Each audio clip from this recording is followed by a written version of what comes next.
Welcome back to Fantasy Gurus. Week 2 is now in the books. Interesting week for sure. Some things that, takeaways on that is I was disappointed. I think a lot of our fantasy players didn't perform or live up to the expectations that we thought. And, that's why the waiver wire is so important. So that's what I'm going to talk about today is the top 5 waiver wire targets, starting with receivers. And let's just get right into it. So number 1 on my list is going to be Jahan Dotson, available in 57% of your leagues. He had 4 receptions, 5 targets, 59 yards, a touchdown, and a 2-point conversion. Good enough for 15.9 fantasy points. For the season now, he has 10 targets, 7 receptions, 99 yards, 3 touchdowns, 1 2-pointer, 32.4 fantasy points through 2 games. Caught a 40-yarder this week. So, that gives me the confidence that he's not just an end zone or red zone target. He does have the ability to stretch the field. So the potential for yards is there. But as far as touchdowns goes, for a rookie, 2 games through, he's tied for 1 in the league. I guess now that's Diggs, last night, that's not the case, but he's still up there with 3 touchdowns on the season. And to me, he's a rookie. There's a high amount of upside, but he's just a stash receiver for me. I really wouldn't look into starting him until, we further develop and see like a bigger sample size. But all in all, he's a stash because he's not 1 or even 2 or even 3 when it comes to volume. And that's really what scares me the most. There's McLaurin there, there's Samuels, and pretty much he's touchdown dependent at this point, which he's gotten. But I expect that to regress. But, I said that last week as well. But Jahan Dotson right there. Definitely somebody worth a look in a stash. Don't go crazy on the fab. Number 2, though, I would. Garrett Wilson, rookie receiver as well, available in 77% of the leagues. Coming off a monster game here. He had 8 receptions, 14 targets, 102 yards, 2 touchdowns, including the game winner, 26 fantasy points. That's amazing. He, in 2022 so far, 12 receptions, 22 targets, 154 yards, those 2 touchdowns, 33.2 fantasy points. It's tied 7th for targets. And, 8 week 1, 14 week 2, which is a massive target share, 32%. He played on 49% of the snaps week 1. Week 2, it increased to 61%. But on dropbacks for week 2, he was there 75% of the time. So he was really only coming out during, the run plays and was pretty much there when it came to the pass plays. So he's definitely getting involved in that offense. I expect those numbers to only increase. The usage is there, to warrant a flex option. He's widely available, rookie, high upside, but definitely going to be the biggest waiver wire pickup of the week. So go out there, spin the fab on him, get him. Maybe don't start him right away, but, if you have to, I think he's definitely worthy of flex consideration, considering his usage. And, I expect him to beat out Corey Davis going forward and is a must-add in all formats to me.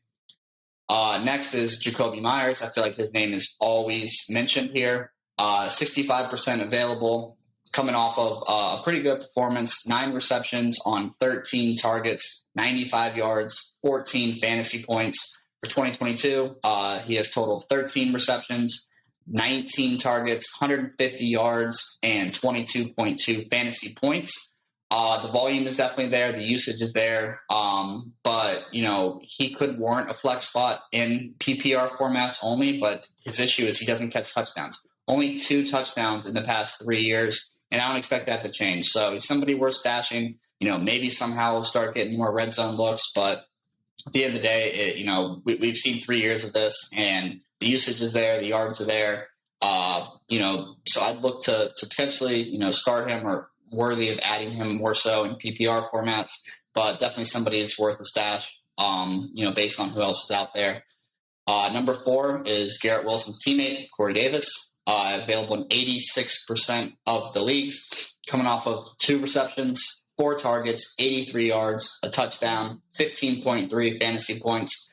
For 2022, he's got 8 receptions, 14 targets, 160 yards, and touchdown, good enough for 26 fantasy points. He's right now the number 1 target on the team, who is going to be forced to pass early and often, given the game script, given them getting behind, which is good for Garrett Wilson as well.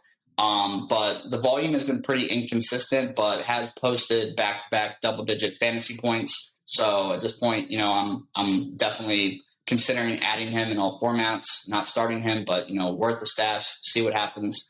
But the volume and, the game script is something that plays in his favor. Doesn't have the upside like Garrett Wilson, but he's definitely worthy of a pickup.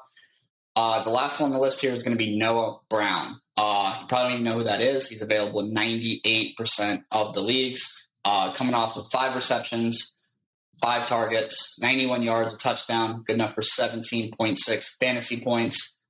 Throughout the first 2 games, 10 receptions, 14 targets, 159 yards, a touchdown, 26.9 fantasy points on the season. He's displayed good chemistry with Rush and is actually the team's leading receiver right now. Schultz just went down with injury. CeeDee Lamb's being, heavily targeted on the defensive side, and it's definitely, giving him more opportunities, and he's making the most of it. There's talks that Gallup is potentially going to return this week, if not the next week. So somebody to, add, and if you really need to start him, he's good for a 1 to 2 week time frame. And then also, Schultz, it's unknown what's going on with him. So definitely be on the lookout at the news there. But if you're desperate and you need to pick somebody up and you weren't able to get any of those that I mentioned, Noah Brown is definitely worth a look.